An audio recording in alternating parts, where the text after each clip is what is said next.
문제가 너무 어려웠죠, 여러분들. 제가 약간 내고 이래도 되나 생각했는데 여러분들 이렇게 자신감 이러면 안 돼.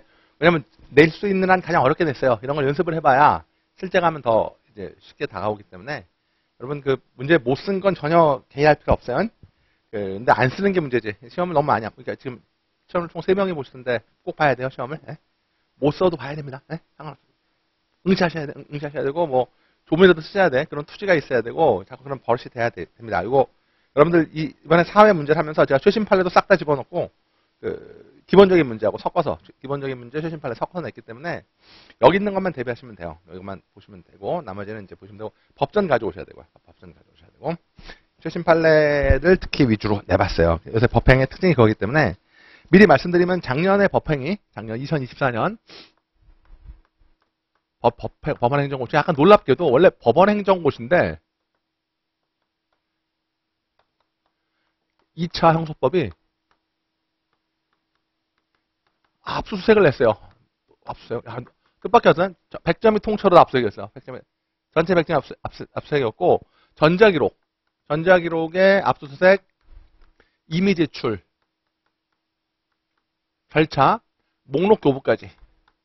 그러니까 출신 판례를 긁어가지고 이걸 100점짜리 냈어요. 좀 뜻밖이었지. 사실 당황했을 텐데 문제가 길고 이렇게 낸 것입니다. 그래서 아마 이제 이거를 생각해 보면 이제 올해 2025년 시험에는 압수수색을 내지 않을 거야. 이미 다 훑어서 냈으니까 안 낼 거고 다시 원칙으로 돌아갈 거죠. 그래서 1회 1번 문제 보면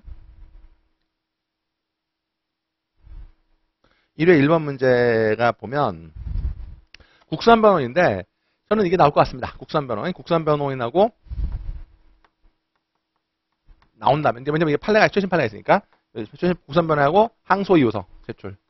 이거 뭐 다시 원칙으로 돌아가는 거죠. 항소 제출. 항상 이 점이 되게 중요한 쟁점이 되는 거예요. 근데 이거는 일단 출발점은 조문을 찾는 것부터 시작하셔야 돼요. 여러분들 만약에 시험장에 들어서 이 문제도 마찬가지인데 이 문제도 거기 보면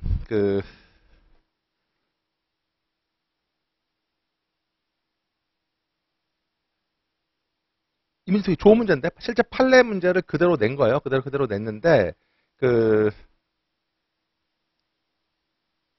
거기 문제에 보면 다섯째 줄 뒤에 보면 문제 다섯 줄 뒤에 보면 국선 변호인 선정을 청구했어요. 빈곤 그 밖의 사정으로 국선 청구했다. 그러면 국선 변호인이 나오면 33조를 찾으셔야 돼요. 일단 출발점은 33조입니다.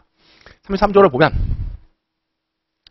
형소법 33조 조문 꼭 가져오시고요. 33조를 없으시면 메모하시면서 같이 보셔도 돼요. 33조를 보면 33조의 제목이 사실은 33조의 제목이 국선 변호인이라고 되어 있다는 거죠. 이 점 표시하시고 국선 변호인 1항, 2항, 3항으로 구성되어 있다는 거죠. 1항, 2항, 3항으로 구성되어 있는 거예요. 그래서 1항은 직권 동그라미 치고 조문에 직권 선정인데 직권 동그라미 치고 해야 한다요. 직권으로 선정해야 한다로 되어 있다는 거지. 그다음에 1항이 직권이고 2항은 청구. 보이세요? 청구. 빈곤인데 청구하면 해줘야 돼요. 청구하면 해줘야 됩니다. 맞습니까? 이것도 겹치는 거. 그다음 3항은 나이 지능 교육 정도. 그러니까 빈곤한 나이가 정신적인 사정인데 이때는 명시한 의사에 반하지 않는 한 선정해줘야 돼요. 그러니까 이제 1항은 직권, 2항은 청구, 3항은 명시한 의사에 반하지 않는 한 선정. 이렇게 이제 이해되십니까? 3항이 이렇게 돼 있는 거고. 요 문제는 일단 이 문제는 문제 잠깐 문제를 분석해 보면 여러분 둘째 줄에 별건이 눈에 보이죠. 그러면 최신 판례를 묻는구나라는 걸 우리가 알 수 있어야 돼요. 이렇게 모두 예상은 잘 써야 됩니다. 네? 모두 예상 잘 써야 돼요. 그래서 보면 33조 1호가 피고인이 구속된 때라고 되어 있지 않습니까? 구속된 때. 구속 동그라미 치고요. 구속된 때. 구속인데 원래 일반적으로 우리가 구속이라고 말할 때는 항상 당해 사건의 구속만 의미해요. 이거 외엔 다 그래요. 구속은 원래 사건 단위이기 때문에 구속은 사건 단위니까 원칙적으로만 당해 사건의 구속을 의미하는 거죠. 당해 사건의 구속을 의미하는 거고 답안지 쓰신 분도 있던데 이게 문헌적 해석이에요. 이게 뭐라요? 문헌적 해석. 그러니까 문헌적 해석으로 보면 이게 맞는 거야. 네? 당해 사건의 구속. 구속은 요걸 답안에 써야 돼. 문헌적으로 해석해 보면 구속은 당해 사건의 구속일 만. 그러니까 아무 말도 없이 구속이라고 돼 있으면 그것은 당해 사건의 구속을 의미하는 것이 문헌적 해석에 부합한다는 것이죠. 이것이 과거의 판례의 태도입니다. 되시겠습니까? 과거의 판례의 태도고 여러분이 죽어도 써야 될 게 뭐냐. 근데 이분이 이제 별건이 포함되느냐? 별건이 포함되겠냐는 거예요. 그러니까 문헌적 해석을 하면 당해 사건의 구속만 들어가는 건데 별건 구속이 포함되겠냐 해서 판례가 바뀌었죠. 판례는 별것을 포함시키는 걸 바뀌었어요. 올해 법무사 기출 문제고요. 법회에도 나올 거라고. 이게 되게 중요한 판례. 그러니까 당해 사건의 구성만에 별건이 포함된다는 건데, 여러분 요건 차근차근 들어가요. 첫째 꼭 쓸 말이 목적론적 해석입니다. 뭐라요? 목적론적 해석. 그러니까 문헌적 해석으로 보면 당해 사건의 구속이 낫겠지만 목적론적으로 해석해 보면 국선 변호의 범위를 확대시켜야 된다는 겁니다. 확대시켜야 되기 때문에. 그러니까 목적론적 해석. 그다음에 정책적인 측면에서 보면 피고인의 방어권 보장. 그러니까 피고인의 입장에서 보면 당해 사건으로 구속돼 있든 다른 사건으로 구속돼 있든 방어권이 침해되기는 마찬가지라는 겁니다. 여기까지 이해되십니까? 됐나요? 그것이 판례를 쓰는 거고, 제가 판례의 전문을 소개해놨으니까 해설해서 그걸 기억해야 돼. 그러니까 과거의 판례는 문헌적 해석, 그 다음에 바뀐 판례는 목적론적 해석이랑 피고인의 방어권 보장 차원에서는 별건이든 본건이든 차이가 없기 때문에 별건 구속을 포함시키는 거로 바뀌었다라는 점을 꼭 언급해 주셔야 되겠습니다. 되세요? 따라서 이 경우에는 이 문제에서 빈곤을 심리해서 빈곤하지 않아서 청구 안 해주는 건, 심리 안 해주는 건 상관없어요. 빈곤 청구했더라도 심리만 기각 결정했으니까 별 문제 없다고요. 이제 문제는 뭐냐면 별건으로 구속돼 있는데 국선변호 선정 안 한 게 어떤 거냐는 거. 별건으로 선정 안 한 게 어떤 거냐 이런 문제죠. 요거를 소개해야 되는데, 그래서 저는 이제 두 가지만 여러분하고 좀 생각해 보고 싶습니다. 첫 번째 어떤 거냐면, 항상 이 조문에 제가 33조를 굳이 말씀드리면은 33조 3호의 활용이에요. 그러니까 답안지 쓰신 분도 있던데 정말 잘 썼지. 33조 3호의 활용을 좀 생각하셔야 돼. 그걸 분명히 해야 돼. 그러니까 만약에 과거의 판례처럼 본건만 들어간다. 문헌적 해석. 이게 과거의 판례대로 한다면, 과거의 판례대로 할 때는 반드시 33조 1호에는 해당하지 않더라도 3호에 해당해서 나이 지능 교육 정도에서 명시한 의사에 반하지 않는 선정해 줘야 된다라는 걸 써줘야 점수가 올라갑니다. 하지만 이해되십니까? 그러니까 여러분이 꼭 판례의 다수견해를 지지할 필요는 없어요. 판례의 소수견해에 따라 목적론적 해석에 따라 본건 구성만 포함된다라고 하면 33조 1호에 이 사건은 33조 1호에 들어가지 않을 거 아닙니까? 1항에 들어가지 않겠죠. 그때는 사망을 적극 활용하자라는 것을 언급해주면 점수가 더 올라가실 수가 있다는 것이죠. 여기까지 이해되십니까? 해설 보고 말씀드렸는데 3호를 활용하자. 이해되세요? 그 다음에 우리가 이제 모의고사 연습해보는 거는, 여러분 아직 시험이 2번밖에 안 남았지만, 이제 오늘 빼면 2번밖에 안 남았죠. 그래도 연습해보세요. 항상 문제를 잘 읽어야 돼요. 문제를 묻고 있는 걸 봐야 돼. 지금 판례를 묻는 게 아니잖아요. 우리가 항소심 법원의 조치, 항소심 법원의 조치를 검토하는 거죠. 그래서 항상 법행에 나오는 건데, 항소심은 속심이에요. 뭐라고요? 속심. 속심이기 때문에 필요적 변호 사건에서 변호권이 침해됐을 때 이 1심 판결이 부적법하지 않습니까? 제 말 이해되십니까? 그럼 부적법하면 항소심 어떻게 해야 돼? 속심이니까 파기환송하는 게 아니라 변호를 선임해서 뭐 다시 판결하면 돼요. 제 말 이해돼요? 그걸 쓴 게 좀 미흡하더라고요. 여러분 제가 그래서 코멘트 달아놨는데, 항소심 법원의 조치를 쓰라고 했는데 그냥 판례만 소개해 놓은 거지. 그거는 내 말을 경청하지 않고 있는 것이죠. 그러면 채점자가 굉장히 기분 나쁘고 불쾌하게 생각. 그것처럼 깎기 좋은 게 없어요. 저도 채점하면 느낀 건데, 그 공감 능력이라는 게 되게 중요해요. 공감 능력. 내가 이렇게 물었으면 그렇게 대답해야 돼요. 이래있어요? 여러분, 여자친구가 자꾸 말 돌리면 화가 나죠? 너 어제 뭐 했니? 어제 몸이 안 좋아. 어제 뭐 했냐고! 그렇게. 그러니까 그걸 딱 해서 항소심법 조치를 쓰는데, 여러분 거기다 보시고 항소심의 구조라고 써보시고요. 항소심은 속심이기 때문에 언제나 똑같은 거예요. 그래서 항소심은 다시 변호인을 선임해서 재판한다. 요게 기본 축입니다. 기본 축이에요.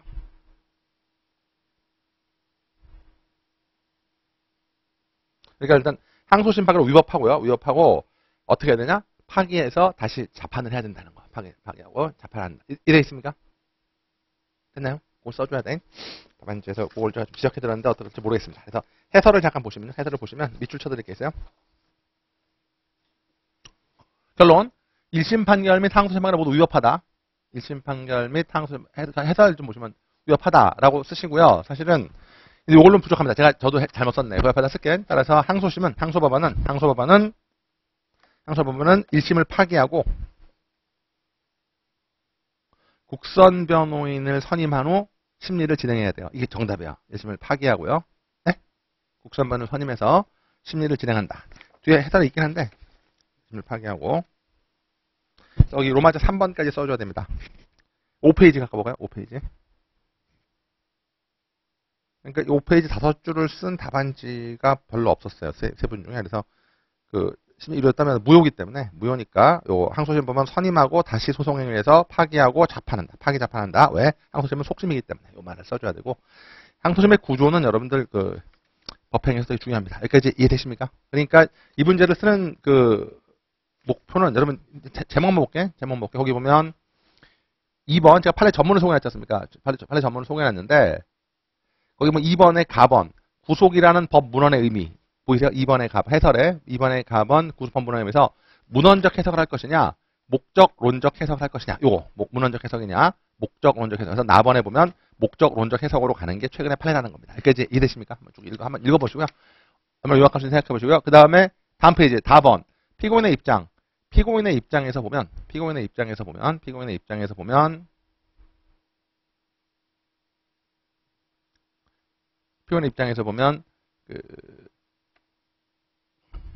좀 더 당해 사건으로 구속돼 있든 다른 사건으로 똑같기 때문에 국서면 선임해줄 필요가 있다는 거죠. 그러니까 목적론적 해석, 그 다음에 피고인의 입장. 답안에 쓰신 분 있더라고. 피고인의 입장. 근데 좀 더 정확하게 피고인의 입장에서 보면 다르지 않다. 이거 잘 기억해 주시고요. 그 다음에 여러분 이제 마지막인데 일반 강판의 마지막 해설은 어떤 거냐면 여러분 문제에 어떤 내용이 나와 있으면 그 문제 의미가 있는 겁니다. 그게 바로 뭐냐면 거기 보이세요? 여러분 거기 문제를 잠깐 볼게요. 문제를 보면 이게 왜 들어갔겠어요? 5번째 줄이면 피고인이 2021년 1월 12일 빈곤 기타 사유를 이유로 국서면 청구했는데 기각했다는 거죠. 뭔가 피고인한테 변호에 필요한 사정이 있어 보인다는 거예요. 이런 사정을 무시하지 말고 이런 점을 고려할 때 국서면 선임의 필요성이 더더욱 크다. 더더욱 크다라고 했어요. 사안의 포섭에 대해 그러니까 피고인이 뭔가 빈곤을 이유로 액션을 취하고 있기 때문에 그런 점을 고려하는 게 되게 필요하다라는 겁니다. 됐나요? 되세요? 그래서 그 점을 좀 제가 밑줄 찾았으니까 꼭 좀 읽어보십시오. 됐나요? 그리고 여기는 안 썼지만 여러분 하나만 써볼게. 거기 해설 위에다가 해설 5페이지 위쪽 옆에다가 종래 판례에 따라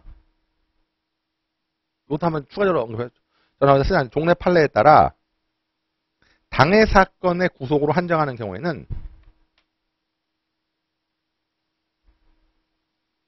이렇게 한다면 별건 구속을 33조 사망의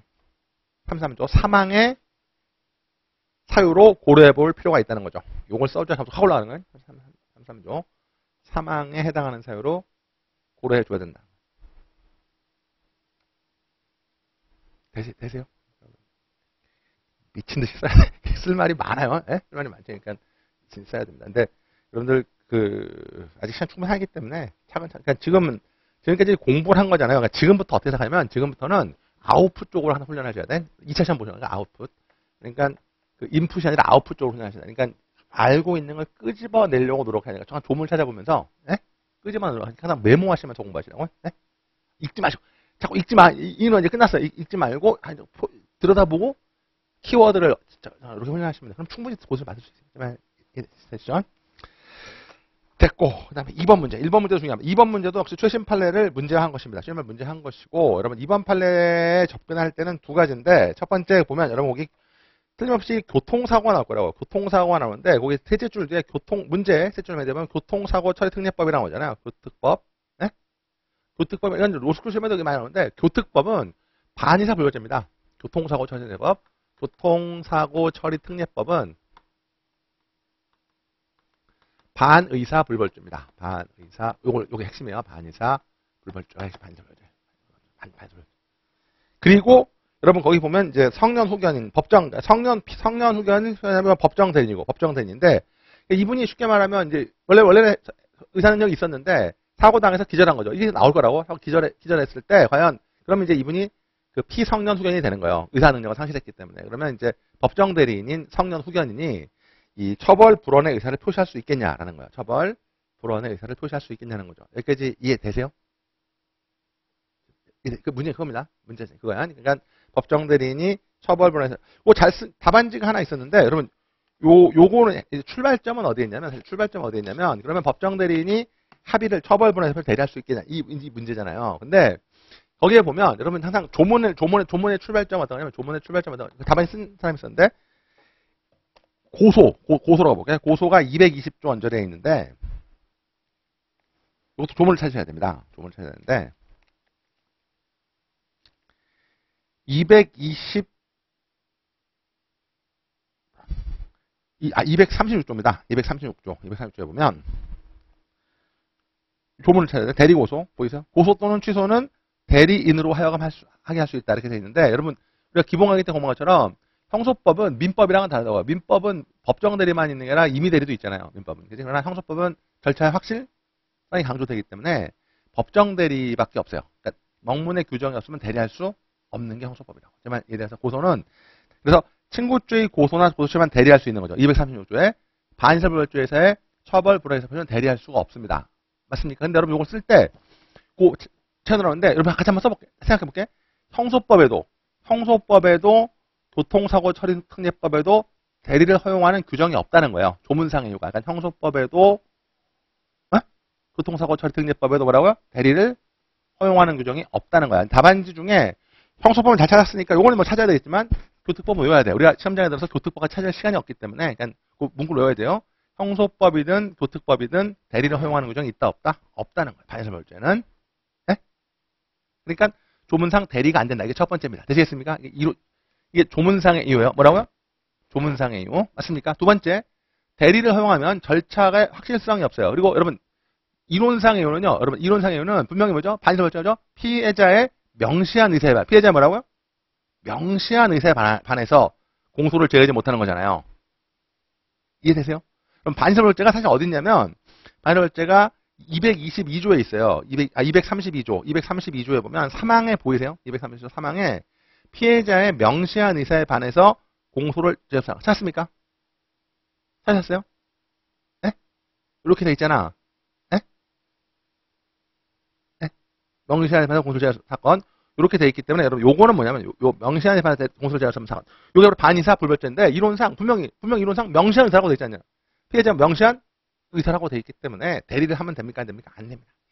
조문상의 이유, 그다음에 정책상의 이유, 명시한 의사라는 말이 나와 있기 때문에 마지막으로 정책적인 이유인데 대리를 허용하는 게 오히려 피해자 보호의 취지에 반할 수가 있다는 거예요. 그래요? 대리를 허용하는 게 피해자 보호. 왜냐면 내가 기다리는 동안 와이프가 합의금 갖고 튈 수 있다고 돈을 갖고 튀어라 이렇게 튈 수 있다는 거예요.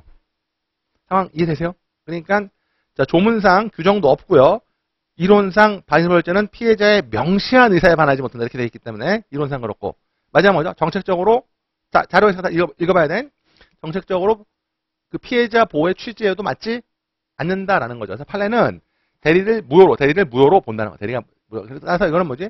처벌 불허 의사표시가 있었다는 얘기야, 없었다는 얘기야? 없었다는 얘기입니다. 없었다는 얘기이기 때문에 없으니까 공소기각 판결을 선고할 수가 없어요. 이래 있어요. 없었으니까 없고 실제 심리를 진행해서 유무죄 판결을 선고해야 됩니다. 여기까지 이해되십니까? 됐는가? 다시 한번 조문상의 이유 뭐라고요? 이론상의 이유, 정책상의 이유 이렇게 차근차근 나눠서 써주시고요. 조문상의 이유, 이론상의 이유, 정책상의 이유로 나눠서 써주시는데 문제는 뭐냐면 하나만 더 쓸게. 여러분 최근에 여러분 이게 항상 그 법원의 핵심인데 형사 공탁이라는 게 제도가 들어왔어요. 형사 공탁 제도가 들어왔는데 여러분 잘 아시잖아요. 공탁이라는 것은 사실은 민법에서는 그 변제 방법입니다. 변제 일종이야. 공탁 변제 일종인데 다른 쪽으로 보면 공탁은 합의가 안 됐기 때문에 공탁을 하는 거예요. 합의가 됐다면 공탁할 이유가 없지. 제 말 이해돼요? 합의됐으면 공탁을 해. 그러니까 공탁은 민법에서는 변제의 방법이지만 다른 의미로 보면 합의가 안 됐기 때문에 그런 거잖아. 그러니까 합의가 안 됐더라도 형사 공탁을 인정해 준다는 얘기잖아요. 맞아요? 그러면 여러분 최근에 요거 답안에 써야 돼. 최근에 형사 공탁 제도를 마련한 취지를 고려해 볼 때, 형사 공탁 제도를 인정한 취지를 고려해 볼 때, 여러분 물론 이게 합의로서 효력은 없겠지만, 어때? 피해자 가해자 입장에서는 어쨌든 돈을 줬죠. 와이프한테 줬지만 돈을 줬지. 어쨌든 변상에 노력한 점이 있잖아. 그러니까 양형사유, 양형사유로는 이걸 답안에 써요. 양형사유로는 고려할 수 있다는 거야. 그러니까 합의의 효력은 없겠지만, 합의의 효력은 없어서 공소에 판할 수 없겠지만. 최근 형사 공탁 제도를 도입한 취지를 고려할 때, 최근에 형사 공탁 제도를 도입한 취지를 고려할 때, 제 말 이해되세요? 네? 취지를 고려할 때, 양형사유를 고려하는 것은 허용이 된다. 이런 걸 썼으면 더 점수는 올라갈 겁니다. 되시겠습니까? 10점. 만약 15점이라면 거의 다 써줘야 돼요. 대신 10점이니까 안 써도 될지 몰라도. 제가 자료는 다 써놨으니까 쭉 읽어보시고 한번 정리하시면 되시겠습니까? 됐나요? 오케이. 1번, 2번 문제야. 그리고 여러분 넘어가기 전에 하나만 더 말씀을 드리고 싶은 게 어떤 거냐면, 하나만 더 말씀드리고 싶은 게 어떤 거냐면, 여러분들 국선 변호는 있잖아요. 제가 이제 우리가 지금 두 개 했어요. 반의사별월제랑 뭐 국선 변호를 했는데 둘 다 중요한 쟁점들인데 문제는 뭐냐면 국선 변호인은 사실은 형소법으로 보면 156조 아니 361조의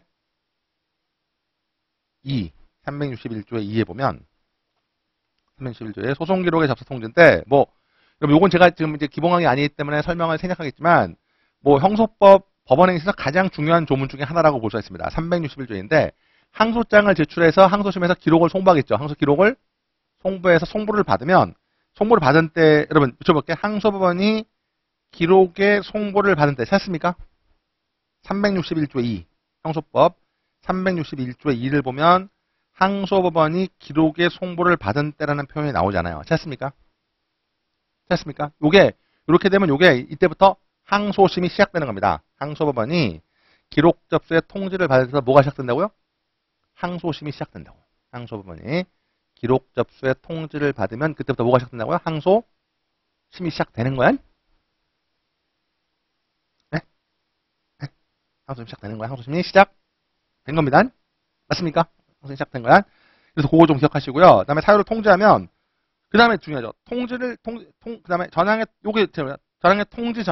통지 전에 변호인 선임 있을 때 이때는 변호인 통지한다. 요것도 변호인 선임이 있고 그 다음에 여러분 361조 2가 되게 중요한 조문이라고 말씀을 드렸고요. 지금은 하진 않겠지만 그 다음에 규칙은 이것도 그냥 찾는 김에 규칙은 법의 절반이죠. 규칙은 뭐죠? 법의 절반이기 때문에 361조의 2에 해당하는 것은 규칙 156조입니다. 156조 규칙 156조 찾아볼까요? 이거 자꾸만 뒤로 넘어갈게. 규칙 156조가 있는데 361조의 2, 156조의 2. 150조 2. 요거를 좀 별표를 3개, 규칙 150조의 2를 별표를 3개 치시고요.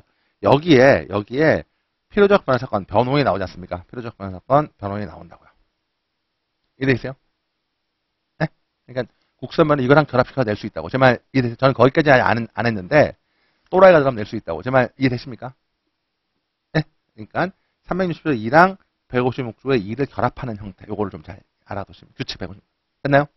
이건 또 나중에 문제 하나 낼 테니까 그때 풀어보시면 돼요. 제 말 이해되십니까? 이거 지금은 지적해 두겠습니다. 그러니까 국선변은 요게 나올 수 있으니까 요걸 좀 잘 기억을 해줘야 돼. 규칙 156조의 2에 국선변이 있다. 이렇게 좀 기억해 주시면 되겠습니다.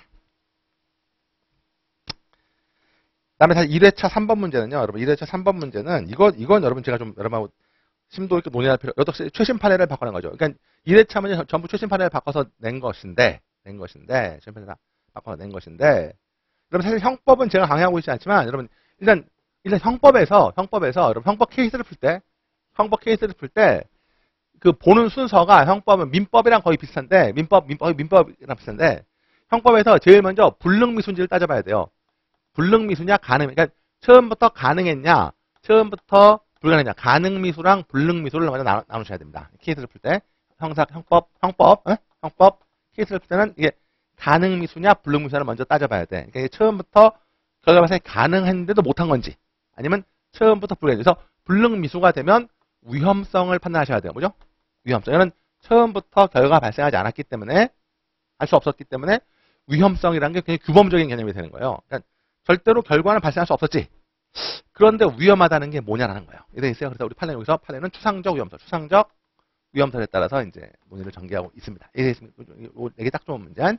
그런데 불능미수인지를 가능미수인지 불능미수를 나눠줘야 되고 그다음에 가능미수가 되면 두 번째 가능미수가 되면 할 수 있었는데 못한 거잖아요. 할 수 있었는데 뭐죠? 못한 거니까 두 번째 논의할 게 할 수 있었는데 안 한 건지 중지미수를 검토하셔야 돼요. 중지미수. 그러니까 불능미수가 된 다음에 불능미수가 가능미수 중에서 중지미수냐를 검토하셔야 됩니다. 중지미수냐를 검토하셔야 돼. 네? 순서가 가능했는데 먼저 중지 검토해야 되고 그다음에 불능미수도 그러니까 중지미수는 당연히 위험성이라 뭐죠? 그러면 자의적으로 중지했다는 자의성이 뭐냐가 쟁점이 되고 자의성 주관적 요건인 자의성이고 객관적 요건으로는 중지라는 게 실행미수랑 착수미수 착수미수 나눠갖고 착수미수에서는 중지만 하면 되고 실행미수에서는 방지행위까지 해야 돼요. 중지행위, 방지 이렇게 나눠주고 방지행위가 나오면 항상 인과 관계가 나오고 요 순서에 따라 검토하시면 돼요. 되세요? 형법. 자, 그 다음에 불능미수 위험성, 중지미수는 자의성, 그 다음에 착수 희생미수 이렇게 구별식이 나올 거고 그 다음에 중지미수, 불능미수도 아니고 중지미수도 아니면 이제 마지막으로 장애미수가 되는 겁니다. 불능미수도 아니고 중지미수도 아니면 마지막으로 남는 게 뭐라고요? 장애미수인 게야. 여기까지 이해되죠? 중지미수, 장애미수는 됐나요? 이 문제는 뭐냐면 이 문제 사안은 자, 그 문제를 볼게요. 쭉 뭐 여러분 문제 읽기도 추하니까 제가 됐는데 거기 그 문제 다음 페이지, 그러니까 그 문제 2페이지죠. 문제 2페이지에 보면 첫째 문단이 쭉 있고 둘째 문단인데 검사가 피고인을 갑을 준강간죄 장애미수로 공소를 제기했어요. 준강간죄 뭐라고? 장애미수로 공소를 제기했습니다. 맞습니까? 공소를 제기했는데 1심 법원은 무죄를 선고했어요. 장애미수 아니다. 근데 검사가 보기에 야 그래 장애미수가 아니더라도 그러니까 장애미수가 아니더라도 이거 불능미수다 이렇게 생각한. 장애미수는 아니지만 뭐죠? 불능미수다 이렇게 주장을 한 거야. 불능미수라고 인정함에도 무죄라는 것은 잘못한 것이다 라는 취지로 항소를 제출했습니다. 여러분 변호인의 주장은 그 피고인의 준강간에 고의가 없었으니까 불능미수 선判이 한다 라는 취지. 그러니까 검사에 대해서 이제 그 답변을 한 거죠. 정말 항소 답변서를 제출한 거죠. 이렇게 있어요. 그러니까 불능미수가 되려면 뭐죠? 불능미수가 되려면 그 준강간에 고의가 있어야 되는데 고의가 없으면 미수가 될 수가 없지 않습니까? 이래서 고의가 없으면 미수가 될 수 없으니까 불능미수 선判이 아니다 이렇게 이제 답변서를 제출했는데 항소심 법원은 그냥 무죄를 그대로 인용했어요. 무죄를 그대로 인용했습니다. 인용했어요. 근데 요 표현이 이렇게 이제 법원행에서 요걸 그대로 내버려요. 같이 볼게. 어떤 걸 유죄했냐면 준강간의 장애미수는 아닙니다. 그러니까 항거불능이 입증이 안 된 거야. 항거불능 입증이 안 됐다는 거야. 항거불능 입증이 안 됐으니까 준강간이 될 수가 없는 거예요. 준강간에서 항거불능의 장애미수 중에 장애미수 선입한다고 볼 수 없다는 거죠. 그러니까 항거불능이 입증이 돼야만 이게 장애미수가 되는 건데 준강간이 되는 건데 준강간이 입증이 안 됐으니까 표현에서 유리하게 돼서 선입한다고 볼 수 없다. 그런데 여러분 나번 볼게. 박스나 나번 준강간의 불능미수로는 볼 수도 있을 것 같다는 거야. 그러니까 장애미수인데도 불능미수는 될 수도 있을 것 같은데 그렇지만 공소시효 직권으로 불능미수 인정할 수 없다. 이렇게 판시했다는 것이죠. 여기까지 이해되시면 여러분 이 판례를 비판하는 거예요. 근데 이 본문에서 이제 검사가 상고했을 때 대법원은 어떤 판결할 것이 예상되느냐 이렇게 말하고 있다는 겁니다. 근데 답안지 쓴 분이 되게 잘 쓴 분도 많았지만 약간 하나 제가 했던 게 여러분 대법원의 판결은 결론부터 말하면 대법원의 판결은 준강간의 불능미수를 인정할 수 있고요. 인정할 수 있고 이래 있습니까? 축소사실로서 인정할 수 있다는 거. 그러니까 장애미수 안에 뭐가 들어있는 거죠? 불능미수가 들어있는 거예요. 출발점은. 그래서 공소장 변경 절차 없이 불능미수로 인정할 수 있습니다. 너무 어려운가요? 공소장 변경 없이 말하고 불능미수 인정할 수 있다고요. 이해되시죠? 두 번째는 뭐지? 두 번째는 인정할 수 있고 그 다음에 인정할 수 있는데 축소사실의 인정인데 축소사실이 중대한 경우이기 때문에 반드시 불능미수로 인정했어야 되는 인정 의무가 있다까지 말한 거예요. 그러니까 여러분 축소사실의 인정이 나오면 축소사실은 같이 메모해볼까? 알아봐요. 축소사실은 법원이 공소장 변경 절차 없이 직권으로 인정할 수 있다는 거예요. 직권으로 인정할 수 있다는 겁니다. 공소장 변경 절차 없이 말하고 직권으로 인정할 수 있다는 겁니다. 여기까지 이해되십니까? 됐나요? 두 번째는 그러면 요걸 먼저 이게 1번 논이고요. 1번 논이고 2번은 그러면 이게 의무성. 축소사실 인정의 의무성은 예외적 의무입니다. 예외적 의무야. 무슨 얘기냐? 축소사실이 중대한 경우이기 때문에 이거를 인정하지 않으면 현저히 정의와 형평에 반하는 경우 쓸 수 있어야 돼. 정의와 형평에 반하는 경우에는 인정할 의무가 있다는 거죠. 축소사실이 매우 중대하기 때문에 이걸 인정하지 않으면 현저히 뭐라고? 정의와 형평에 반한다는 것이죠. 그럼 뭐죠? 인정할 의무가 있다. 이래 있어요. 그리고 판례는 축소사실이 인정할 의무가 인정이 되기 때문에 항소심 법원은 위법하다는 거다. 위법하다. 그리고 여러분 잘 봐요. 그 다음에 상고심은 여러분 속심입니까? 사고심입니까? 상고심은 사고심이죠. 이것도 되게 답안지 수준 나오는데 사고심이기 때문에 파기 자판하면 안 됩니다. 상고시 먼저. 파기 환송해야 돼. 야, 이거 수사 인정하라고 파기 환송해야 돼? 예? 답안지에 거기까지 나와야 돼. 근데 여러분, 거기까지 나온 답안지가 거의 없었어? 지금 상고심 판결을 예상해봐라. 상고심 판결을 예상해봐라. 이렇게 돼 있지 않습니까? 되십니까? 상고심 판결을 예상해봐라. 이렇게 돼 있잖아요. 여기까지 이해되십니까? 그래서 이런 경우는 뭐지? 추가실의 인정을 의무를 위반했기 때문에. 이해했습니까? 상고심을 위법하고 파기해서 환송한다까지가 정답입니다. 파기, 환송. 제 말 이해돼요? 해설 보면 상고심 법원은 파기해서 환송하는 것이다. 왜? 왜요? 상고심 법원은 3번 문제 환송해야 한다. 상고심은 사후 심이기 때문에. 그래서 제가 문제를 막 낸 건 아니고 여러분 이걸 다 한번 연습해 보시도록 낸 것입니다. 되시겠습니까? 됐는가요? 됐는가? 근데 여러분들 있잖아요. 여기서 한 가지만 좀 체크할 게 어떤 거냐면 이 문제에서 여러분 답안지 중에 하나가 공소장 변경 요구를 쓰신 분이 있어요. 공소장 변경이죠? 요구를 쓴 분이 있어요.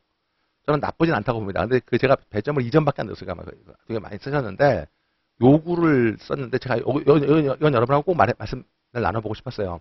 여러분 잘 봐요. 이 축소하실의 인정은 작은 걸 인정하는 거잖아요. 그러니까 설문처럼 원래 이만한데 이거를 인정하는 거잖아. 그지? 그러니까 이거는 가능하냐, 가능하냐고 의무성으로 바로 넘어가시면 돼. 그래서 보통 공소장 요구는 이러한 경우에는 요구가 나오지가 않습니다. 요구가 나오지가 않는 거야. 그러니까 여기다 요구를 쓰면 안 돼. 요구를 쓰면 안 된다고. 요구는 검사가 이만큼 기소했는데 법원은 이만하다고 생각하는 거예요. 이해되겠어요? 그때는 검사가 안 바꿔주면 할 수가 없다고. 제 말 이해되십니까? 안 바꿔주면 못하니까 요구하는 거지. 김검사 이거 좀 늘리면 안 돼? 라고 요구하는 겁니다. 이걸 나타내주고 있는 게 공소장명 요구는 두 가지 물어보는데 잘 드세요. 요구는 두 가지 물어보는데 그냥 말이 난 김에 요구는 298조 2항에 있어요. 298조 2항. 그래 선생님 298조 2항 좀 읽어주셨어요 298조 2항.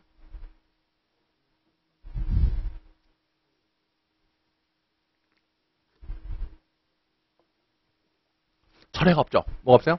철회가 없습니다. 네? 요구는 철회를 요구하는 게 아니라 철회는 그냥 축소하시를 인정하면 된다고. 제가 그걸 강판에 써드린 철회는 요구할 필요 없어요. 네? 그냥 축소하시를 인정하면 되는 거야. 그래서 여러분 두 가지인데 공소장 요구는 적극적 실체진술이야. 적극적 실체진술이야. 요구는 뭐라고? 원래는 검사는 이만큼 기소했는데 법원이 보기에 이 새끼는 되게 나쁜 놈이기 때문에 이렇게 더 인정하라라고 이렇게 요구하는 거니까 공소장 요구가 많이 나오면 뭐죠? 적극적 실체 진실주의고 두 번째 따라서 적극적 실체주의는 제한적으로 인정해야 되니까 조문에는 요구해야 한다라고 돼 있지만 조문에 뭐죠? 요구해야 한다라고 돼 있죠. 맞죠? 네? 그러나 판례는 재량이라고 해석한다. 재량으로 해석하기 때문에 요구 안 하고 요구 안 해도 뭐죠? 위법이라고 할 심리 미진이라고 볼 수 있다 없다? 없다 가지고요. 그러니까 원래 적극적 실체주의라는 것은 제한적으로 해석해야 되니까 요구 안 하고 그냥 요구 안 해도 심리 미진이 위법이 아니다. 이렇게 기억하시면 제 말 이해되십니까? 그래서 여러분 차제 한 번 더 말씀드리면 그냥 그 실수하시면 안 됩니다. 공소장 어려운데 추사실의 인정은 의무성을 묻는 거지. 네? 요구를 묻는 게 아니라고. 제 말 이해돼요? 요구를 묻는 게 아닙니다. 네? 이거 여러분 요구를 물을 때는 판결이 위법한가? 이렇게 물어본다. 판결이 위법한가? 이렇게 물어보지. 이해되겠습니까? 위법한가? 이렇게 물어본다고. 심리 미진이냐 물어보기 때문에 그거만 조심. 이 문제에 요구를 쓰면 그닥 많은 점수를 받지는 못하신다는 겁니다. 제 말 이해되세요? 되세요? 여기까지 보시면 되겠습니다. 2번 문제였고 이것도 최신 판례였습니다. 최신 판례인데 그걸 한번 답안에 써보는 게 되게 중요하죠. 그래서 거기 보면 여러분 그 해설 잠깐 참조해 주실까? 해설을 보면 논거를 제가 둘로 나눴잖아요. 논거를 둘로 나눴는데 그렇죠. 2번에 1번 제목이 중간간의 불능미수 인정 가능성이라고 되어 있지 않습니까? 찾습니까? 요거는 사실은 축소사실의 인정 가능성, 축소사실의 인정 가능성이 맞습니까? 그리고 2번 법원의 직권 심판 의무, 이건 인정 의무, 축소사실의 인정 의무가 있는 거냐, 축소사실의 인정 의무가 있는 거냐라는 겁니다. 축소사실 인정 의무가 있는 거냐라는 거예요.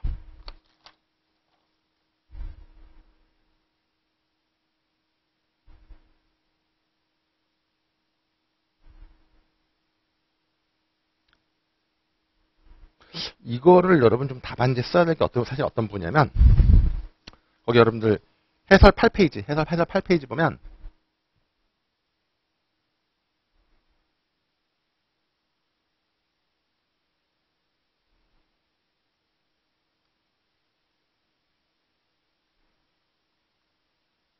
이 표현을 쓸 수 있겠습니까? 여러분, 그러니까 사실은 이제 저는 여러분들이 축소하실이 중대에서 인정할 의무가 있다라고 써도 붙으실 수 있어요. 제 말 이래요. 그러니까 중간간에 뭐죠? 불능, 미수도 중대한 범죄이기 때문에 뭐지? 불능, 미수도 중대한 범죄이기 때문에 그 불능 미수를 인정할 의무가 있다 이렇게 써도 떨어지지 않습니다. 제 말 이해되십니까? 그러나 이 판례는 좀 더 우아하게 말하고 있어요. 제가 거기 대법원 판례 2012년 판례를 소개해놨는데, 이거 2023년 판례죠? 최신 판례인데, 여러분들 거기 볼게. 거기 8페이지에 문단, 세 번째 문단, 그러니까 두 줄짜리 문단 말고 세 번째 문단 찾았어요? 제가 읽어볼게. 중간간의 불능미수범행과 이 사건의 공사실인 중간간의 장애미수범행 사이에 범죄 중대성, 죄질 등 차이가 없다. 중대미수나 불능미수나 큰 차이가 없다는 거예요. 되겠어요? 네? 근데 법원이 장애미수가 입증이 안 됐다고 해서 장애미수에 그냥 미수로 판단해 버리게 되면 이제 기판력이 작동하기 때문에 불능미수로 처벌할 수 없는 결과가 돼버린다고. 요거 보이세요? 그러니까 만약에 큰 차이도 없는 범죄인데 중간간 그러니까 불능미수가 중요한 범죄인데 이걸 만약에 법원이 이거 한거불능이 입증이 안 됐기 때문에 장애미수 아니다 이제 이렇게 판시해 버리면 이 기판력이 작동해서 불능미수 처벌할 수도 없게 되는 문제가 발생할 수 있다는 겁니다. 하지만 이해되십니까? 그런 점을 좀 써주시면. 그래서 거기 기판력 문제도 꼭 답안지 언급해주면 좋겠어요. 공소장명은 항상 공소장명은 기판력 연결이 되기 때문에 거기 끝에 두 번째 줄 원심에 대해 확정되면 기판력이 발생해서 불능미수로 다시 기소할 수도 없는 이런 문제. 일사부재리가 효력이 발생하니까 이런 문제가 발생할 수 있지. 그러니까 반드시 불능미수 인정해야 된다는 겁니다. 이해되십니까? 다시 한번 답안에 쓸 수 정리해봅시다. 여러분 나오는데 중간간의 불능미수가 중대한 범죄다 라고 따라서 인정 의무가 있다까지 쓰는 게 합격의 최저 마지노 라인이에요. 제 말 이해되세요? 중간간의 불능미수가 뭐라고요? 중대한 범죄이기 때문에 뭐라? 인정할 의무가 있다라고 쓰는 게 합격의 최대 마지노 라인이라고. 제 말 이해돼요? 하지만 수석이라든가 수석 합격을 위해서라면 이걸 써줘야 돼요. 차별하려면 중간간의 불능미수와 장애미수 사이에 뭐 본질적인 차이도 없다는 거예요. 중지미수도 아니고. 제 말 이해됩니까? 네? 본질 차이가 있는 것도 아니고 이래서 따라서 중대하다는 얘기입니다. 두 번째는 뭐지? 이걸 만약에 그냥 무죄를 인정해버리면 나중에 기판력이 작동하기 때문에 처벌할 수 없는 결과가 발생한다. 따라서 반드시 인정해야 된다. 이렇게 보시면 될 것 되시겠습니까? 그래서 요거 세 개가 최신 판례고 저는 3번 문제가 제일 중요하다고 생각합니다. 3번이 제일 중요하다고 생각하는 것이고요. 근데 앞에 너무 어려운 문제를 많이 포진시켜서 좀 미안합니다. 여러분 요거를 이제 낸 건데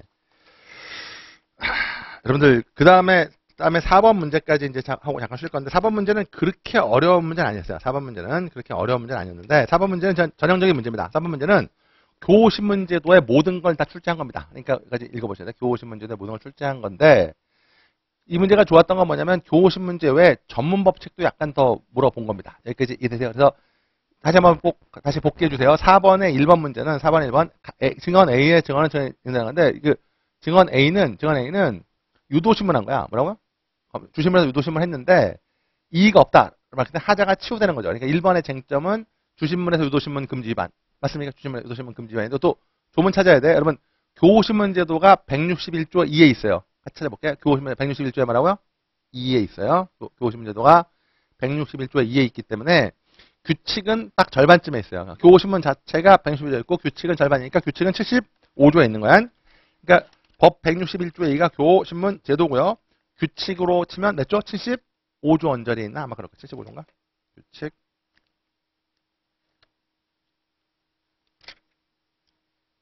그렇죠. 75조에 있지 않습니까? 75조에 유도신문 금지가 있습니다. 맞습니까? 그리고 판례는 유도신문 위반하도 하자가 치유된다는 겁니다. 맞습니까? 그 다음에는 2번 문제는 제가 생각해도 정말 잘 낸 문제인데 2번 문제는 전문 증거의 요건이에요. 전문 증거. 여러분 전문법칙 이거 다 틀렸더라고. 어떻게 약속한 세 분이 전부 다 틀렸을지 잘 모르겠는데 전문 증거가 되려면 일단 진술 증거여야 돼요. 뭐야? 진술 증거 이거 외워야 돼. 진술 증거여야 되고 진술의 내용이 직접이나 간접 증거로 사용돼야 전문 증거가 되는 거죠. 근데 이거는 말했다는 것 자체 이 문제를 보면 말했다는 것 자체가 문제이기 때문에 이런 걸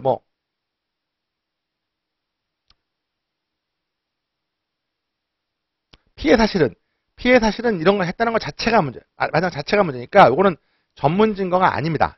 여러분 거기 볼게.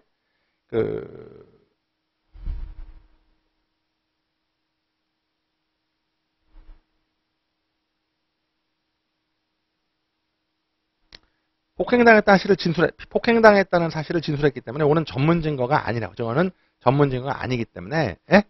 변호의 주장은 타당하지 않다. 이렇게 쓰시면 되겠어요. 하지만 이해되세요? 전문 증거여야 이게 안 되는 건데 전문 증거가 아니기 때문에 타당하지 않다는 거죠. B의 증언, A가 아니라 B의 증언이요.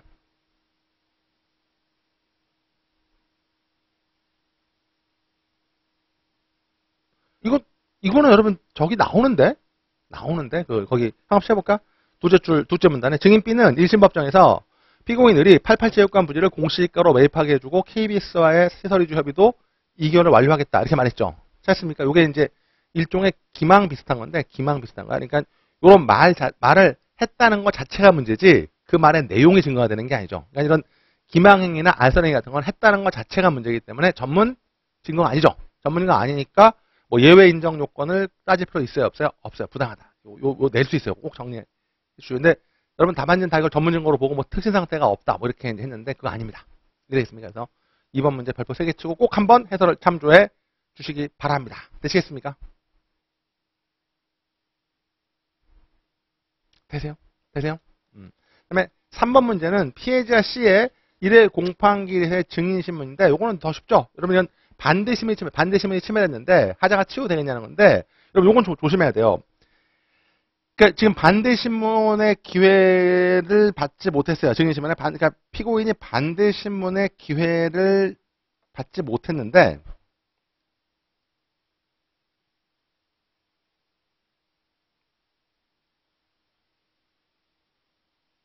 왜? 속행된 1심기에 출석하지 않았다는 거예요. 출석하지 않았기 때문에 반대심의 기회가 주어지지 않았죠. 반대심의 기회가 주어지지 않았고 사안을 읽어보면 피해자가 뭐 이걸 이의 없다라고 말한 하자 치유 사유도 발견되지 않습니다. 이래 있습니까? 그러니까 여러분 평합 친할까 어떤 분이냐면 이거 문제 잘 냈죠.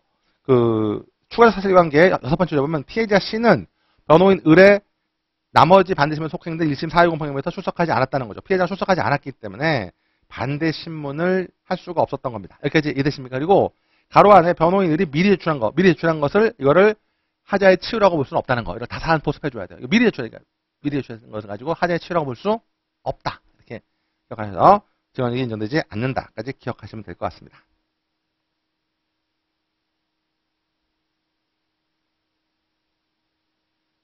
됐나요? 그 다음에 여러분 4번 문제도 되게 좋은 문제인데 이 문제 정말 좋은 문제. 이거 꼭 한번 다 풀어봐야 돼. 4번 문제는 해설 다 보시고 4번 문제는 검찰 작성의 창원이소인데 그러면 창원이소를 네모로 보시고 창원이소 나오면 312조 사항이잖아요. 304항. 이걸 304항이니까 사실은 적실 반특이 적용돼야 되잖아. 그지? 근데 이 문제를 보면 피해자가 출석하지 않았잖아요. 피해자가 뭐 출석하지 않았죠? 그죠? 그래서 314조. 몇 조야? 314조로 해야 돼. 314조. 에? 피해자가 나와서 성립의 인정을 인정해줘야 되는데 안 했잖아. 안 했으니까 어디로 가야 돼요? 314조로 가야 되는데 314조의 요건을 서로 314조 요건을 갖는다 하더라도 314조 요건을 갖는다 하더라도 어때요? 갖는다 하더라도 특신 상태가 인정이 돼야 돼요. 근데 여러분 요거 시험에도 꼭 나오는데 314조의 특신 상태는 일반적인 특신 상태보다 더 엄격하게 해석을 해야 돼요. 뭐 왜냐면 314조는 전혀 반대 신문의 기회 자체가 주어지지 않는 것이기 때문에 네? 그런데 엄격하게 해석해야 돼서 이 사안으로는 특사를 인정할 수 없다. 이해되겠습니까? 요거 다음에 다시 한번 원래 창원서는 312조 사항인데 출석하지 않으면 314조로 하는 것이고 314조는 특신 상태는 반대 신문 하지 않아도 될 정도로 안 와도 믿을 정도 네? 엄격하게 해석을 나올 거라고요. 네? 해야 되기 때문에 이거는 거기 그 요건을 가지고 할 수 없어서 저는 인정되지 않는다. 이렇게 기억하시면 되시겠습니까? 여러분 이 문제는 그냥 막는 거 아닙니다. 이 문제 꼭 다 정리해서 알아둬야 돼요. 네? 네? 기억하시고 그 다음에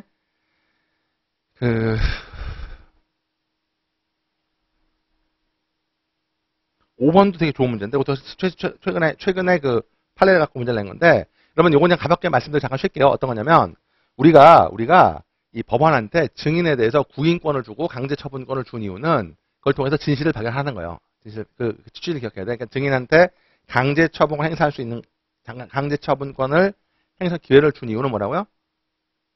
그걸 통해서 진실을 발견하는 거잖아. 맞습니까? 따라서 핵심 증인이 출석하지 않는다고 해서 아무리 출석하지 않는다고 해서 그냥 증거 결정을 취소하고 공판을 진행하면 된다 안 된다? 정말 중요한 판례입니다. 이것도 중요한 판례야. 최신 판례 낸 건데 법원으로서는 각종 강제처분을 활용해서 최대한 먼저 진실을 밝혀 노력을 해야 되는 거야. 네? 이 판례가 수업에 강조했는데 답안지 쓰신 분이 거의 없었어요. 이해 되세요? 되세요? 네? 여러분 그런 정보 보시면서 물론 전 이렇게 생각합니다. 지금 여러분들 이 1번부터 4번까지 1번부터 3번까지도 최신 판례를 바꿔낸 거지만 요 문제, 요 4번 문제도 꼭 한번 해설을 보시면서 정리해 보셔야 되시겠어요?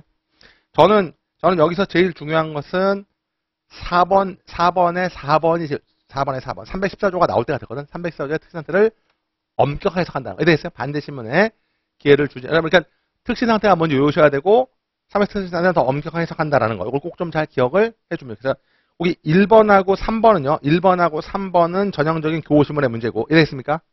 2번은 전문 증거의 개념이고. 맞습니까? 저는 제일 중에 4번, 5번이 중요하다고 봅니다. 4번, 5번은 꼭 나온다고 생각하시고 꼭 이 문제 정리하셔야 돼요. 되시겠어요? 그냥 막 낸 거 아니에요. 교호신문에 나오면 4번하고 5번이 나올 거야. 4번은 314조의 특신상태의 엄격한 해석. 맞습니까? 5번은 핵심 증인이 출석하지 않았다고 해서 취소하고 절차 진행하면 되는데 안 되고 가급적 활동. 안 그러면 심리 미진의 위협이 인정된다라는 것까지 정리하시면 되시겠습니까? 네. 잠깐만 쉬었다 다음 시간에 1회차 5번부터 보실게요.